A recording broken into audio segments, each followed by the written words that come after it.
자, 예상 간단히 좀 정리를 해드리면요. 조금 이따 11시입니다. 11시에 본회의를 열어서 예산안 처리할 예정인데요.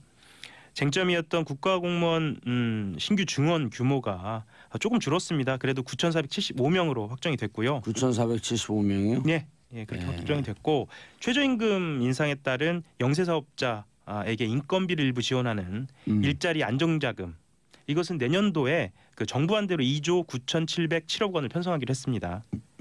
예, 다만 이제 2018년도 규모를 넘지 않도록 2019년도엔 조정을 했고요. 그리고 직접 지원에서 간접 지원으로 바꾸는 계획을 내년 7월에 보고하도록 했으니까요. 직접 지원은 뭐 간접 지원은 뭐죠? 일단 직접 지원은 간접 지원부터 설명을 좀 드리면은요. 근로 장려 세제 혜택을 주고요. 그리고 사회보험료 지급 연계를 해서 간접 지원을 하는 것이고요. 직접 지원 같은 경우에는 제가 좀 더 알아봐야 할 것 같은데요. 직접 그 금액을 지원하는 방식으로 저는 알고 있거든요. 그렇죠. 그것 때문에 그 계속 저항을 했었죠. 야당에서. 그래서 무슨 다른 4대 보험을 4대 보험과 연계해서 4대 보험을 좀 그 보조한다든지 이렇게 되는 것이 이제 간접 지원이고. 이게 어떤 방식으로 어떤 절차를 거쳐서 지원이 되는지, 그러니까 직접 지원이니까 이제 현금 지원이 될 것으로 보이는데요. 이건 조금 더 좀 조사를 해봐야 할 것 같습니다. 알겠습니다. 예. 자, 어쨌든 정부 원한 대로 2조 9천억. 그걸 그 편성하기로 했다. 조금 더 말씀을 드릴까요? 그 애초에 만 5살 이하의 아동 전원에게 월 10만 원 새롭게 지급하려고 해주던 아동 수당도 2인 가구 소득 기준으로 90% 이하. 그러니까 10%의 고위 소득자를 제외한 그 가정의 아동에게 지급하는 걸로 절충을 했습니다. 그리고 이것도 7월이 아니라 내년 9월부터 지급되게 됩니다. 상위 10%는 빼자. 알겠습니다. 댓글 사건 경찰 수사 잔불 정리 목표? 이게 뭐예요? 이게 2013년도 대선 댓글 개입을 수사한 경찰의 수사 상황이 있지 않습니까? 이게 외부로 유출될까봐 국가정보원이 경찰의 인사에도 개입한 정황이 확인이 됐습니다. 국정원 적폐청산 TF가 확보한 문건을 좀 보면은요. 2012년에서 13년 댓글 개입을 수사했던 서울 수서경찰서장의 후임까지 관여한 겁니다. 수서경찰서면 그 누군가 지금 국민의당 의원?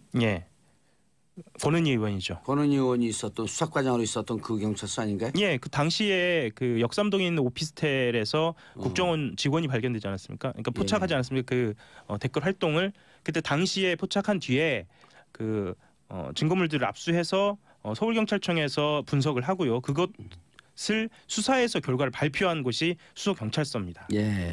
수서경찰서. 당시에 만들어진 보고서를 좀 보면은요. 그 국정원이 이광석 수서경찰서장 후임 인사를 언급하면서 잔불 정리를 확실히 할 사람 후임자로 앉혀야 한다. 이런 보고서를 작성하기도 했고요. 불이 났나 보죠. 어디에? 그만큼 다급했다는 얘기죠. 본인들은 이게 프레임을 바꿔서 감금 사건이다 또는 국정원에 대한 명예훼손이다라고 이야기를 했지만 이건 대형 산불과 비견될 정도로 명백히 보통 잔불 명백히 자신들이 스스로 대선 댓글 개입에 정치적으로 개입했다라고 하는 것을 입증한 뭐 그렇게 볼 수 있죠. 보통 잔불이라는 표현은 대형 산불이나 대형 화재에 비유돼서 나오는 이야기니까요. 그렇죠. 심지어는 그 후임의 박아무개 총경을 거론하면서 이 사람은 출세지향적이라는 점을 들어서 보임을 저지해야 한다는 내용이 등장하는데요. 실제로 이 박 총경이 가지 않고요. 다른 이아무개 총경이 보임이 된 것으로 그렇게 확인이 됐습니다. 출세지향적인 사람들은 사건을 파고 들어갔고 사건의 진실을 드러내고 자기가 좀 광을 팔려고 하는 기질을 보일 것이다. 그럴 수 있으니까요. 그러니까 한마디로 통제가 안 될 수도 있다라는 거죠. 하영 기자 같은 사람이네요. 열심히 하겠습니다. 다른 건 모르겠고요. 열심히 하겠습니다. 그리고 조금만 더 말씀을 드리면요. 그때 인사 발표 하루 전에 국정원법 위반 혐의를 적용해서 국정원 직원 2명을 기소 의견으로 검찰에 송치했으니까요. 이 검찰에 송치하는 시기, 인사하는 사람 이것 다 국정원이 조율하지 않았느냐라는 그런 분석이 나올 듯합니다. 권은희 수서 당시 과장은 지금 의원 돼 갖고 재선됐나요? 네, 재선이죠. 보통 1.5선이라고 하죠. 1.5선. 중간에 이 보궐선거가 있으니까. 알겠습니다. 다음 세 번째 김태호. 드디어 김태호가 등장을 합니다. 김태호라는 이름이 등장을 하는데요. 오늘입니다. 이명박 정부 시절에 군 사이버사령부의 정치 개입에 관여한 의혹을 받고 있는 김태효 전 청와대 대외전략기획관이 피의자 신분입니다. 피의자 신분으로 오늘 검찰에 나와서 조사를 받습니다. 여기 와서 실제로 제가 출연을 해서 김태효라는 이름을 매번 얘기한 것, 매번 얘기한 것 같은데요. 근데 피의자 신분으로 해갖고 기소는 할 것이고, 구속영장 청구하면은 권순호, 오민석, 강영부, 영장전담 판사가 또 기각할 거 아니에요? 그렇죠. 강부영 판사죠. 강부영. 그건 좀 두고 봐야 할 것 같은데요. 지금까지 추세로 봤을 때는 무조건 기각이죠. 이분도 기각하는 것 같고, 누굽니까? 문제 제기하니까 정치적 발언하지 마라. 김명수 대법원장이. 그렇죠. 왜 대법원장이 됐어요? 김명수 대법원장이. 그런 발언을 하려면 잘못된 판단에 판결에 대해서 항의를 해야죠. 그러니까 일반의 법감정도 굉장히 중요한데 대법원이 법이라고 하는 것은 상식을 하나의 문서 체계로 만들어 놓은 거예요. 법원이 그 점도 반드시 고려를 해야 할 것 같습니다. 좀 더 설명을 드리면은요. 지금 오늘 소환되는 김 전 기획관은 군 형법상의 정치관여 위반 혐의입니다. 그리고 조금 더 설명을 드리면 김태효가요? 네, 김태효가요. 김태효 전 기획관 지금 현재 교수죠. 대외전략기획관. 그렇죠. 이 전 대통령의 외교안보 분야 과외교사로 불렸고요. 실제로 이명박 정부 출범과 함께 참모그룹으로 합류를 했습니다. 그래서 대외전략과 관련돼서 책임자로 수석급까지 지냈습니다. 검찰은 이미 김관진 전 장관을 조사하는 과정에서 대선을 앞두고 군 사이버사령부 증원을 논의할 때 실무 협상 파트너는 김 전 기획관이었다. 그리고 김 전 기획관에게 심리전담 활동 보고서를 전달했고 또 대통령에게도 보고된 것으로 안다라는 보고 사실까지 인정을 했습니다. 김 전 장관이요. 그래서 검찰 내부에서는 좀 자신감을 보이고 있는 것 같습니다. 그런데 뭐예요? 구속영장 청구하면 또 발부가 안 될 건데. 이상한 점은 또 있습니다. 어떤 점이 이상하냐면요. 최근에 김태효 전 기획관의 통화 내역을 조회하는 과정에서 지난 10월께부터 김 전 기획관이 이명박 정부 청와대 핵심 관계자들과 자주 통화하고요. 그리고 그 통화 시간도 굉장히 많이 늘어난 사실을 파악을 한 겁니다. 이때가 어떤 때냐면요. 연재현 전 사이버사령관과 임관빈 전 국방부 정책실장 그리고 김관진 전 장관까지 검찰의 줄조사를 받던 때입니다. 대책을 세우는 전화를 했었나 보죠? 실제로 이 내역이 드러난 것으로 이제 검찰이 뭐랄까요? 수사가 본격적으로 시작이 된 거니까요. 그 내용에 대해서는 좀 더 들여다봐야 할 것 같습니다. 알겠습니다. 자, 맥메스터 외교안보 보좌관. 강성으로 비춰지죠. 그렇죠. 그런데도 무척 중립적으로. 백악관 외교안보 보좌관이죠. 그렇죠. 미 백악관 국가안보 보좌관인데요. 국가안보 보좌관. 북한의 ICBM입니다.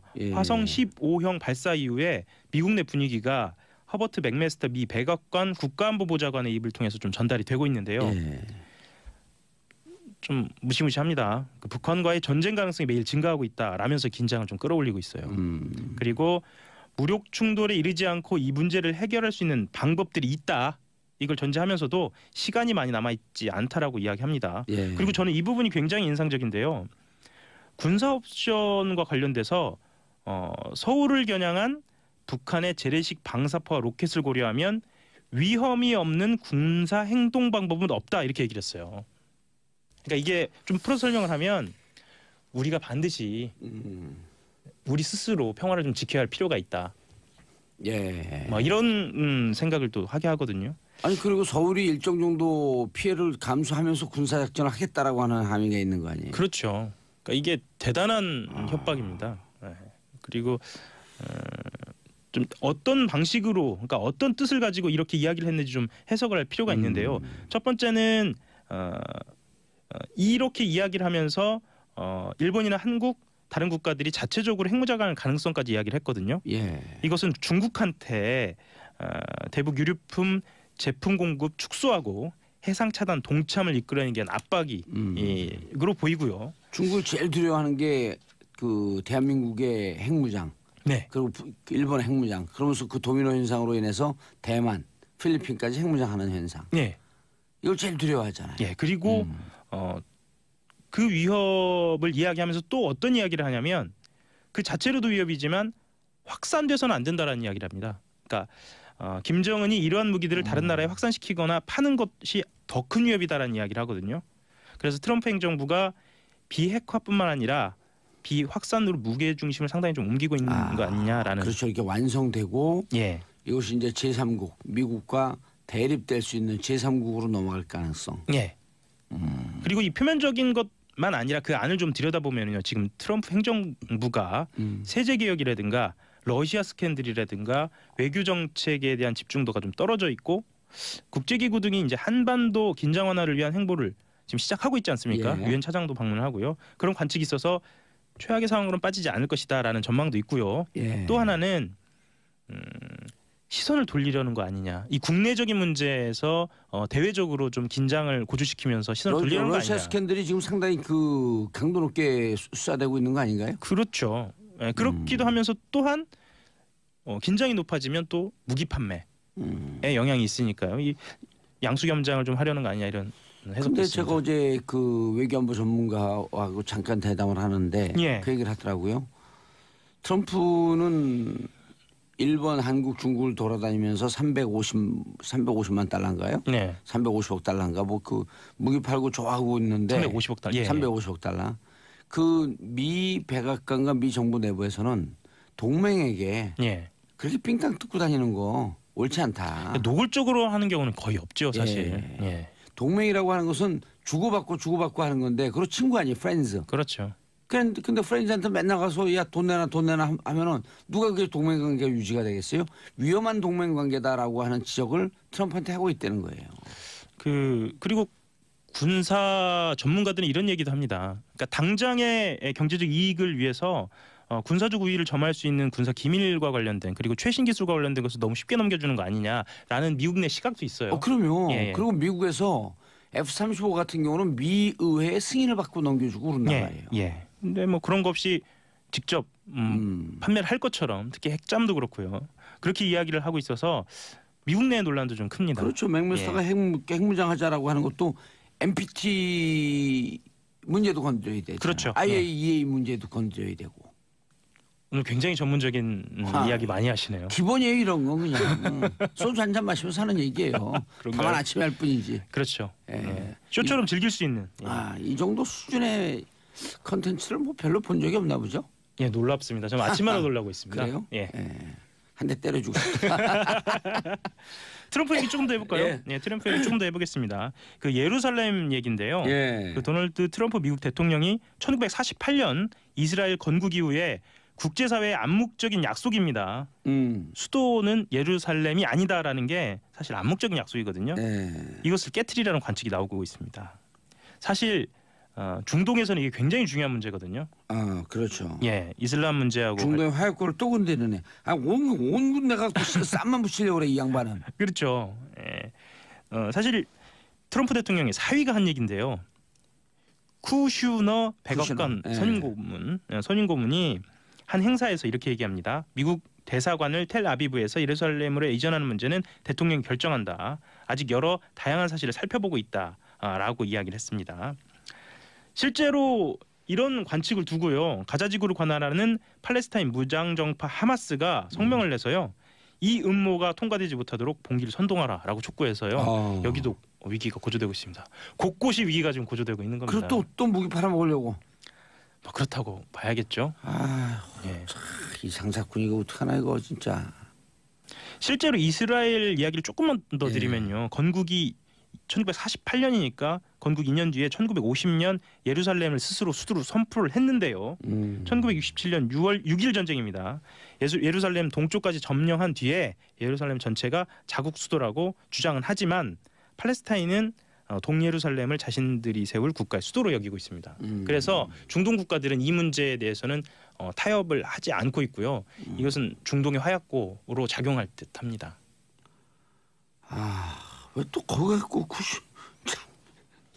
미국 사람들 진짜 반성이 돼 이런 사람들 대통령으로 뽑아놓고. 그렇죠. 우리 방송 듣거나 말거나 번역도 통역해갖고 주고 뭐 외교 문제 삼았고 또 무기 팔아먹으라죠. 우리한테 팔아먹으면 무기 이것만 팔아먹어도 돼요. 새총만 팔아먹으면 돼. 우린 새총으로도 잡히는 하찮은 존재들이니까. 자 마지막. 예, 하나만 간단하게 좀 말씀을 드리면. 끝났네 근데. 아 그런가요? 예, 그래도 하세요. 예, 그 특수학교 있잖아요. 예. 그 강서구에서 특수학교 설립과 관련된 공청회에서 무릎을 꿇는 이런 좀 가슴 아픈 일이 있었는데요. 김상곤 사회부총리 겸 교육부 장관이 어제입니다. 특수교육 대상자가 10년 전에 견줘서 25%나 늘었어요. 그래서 그럼에도 불구하고 지역 주민 등의 반대로 특수학교 설립이 쉽지 않다. 그래서 좀 대폭적으로 좀 예산을 늘리겠다라고 발표를 했습니다. 그 규모를 간단하게 좀 말씀을 드리면 내년부터 5년간 장애 학생을 따로 교육하는 특수학교를 22곳 이상 새로 짓고요. 장애 비장애 학생이 함께 교육받는 특수학급도 1,250곳을 마련하기로 했습니다. 예, 알겠습니다.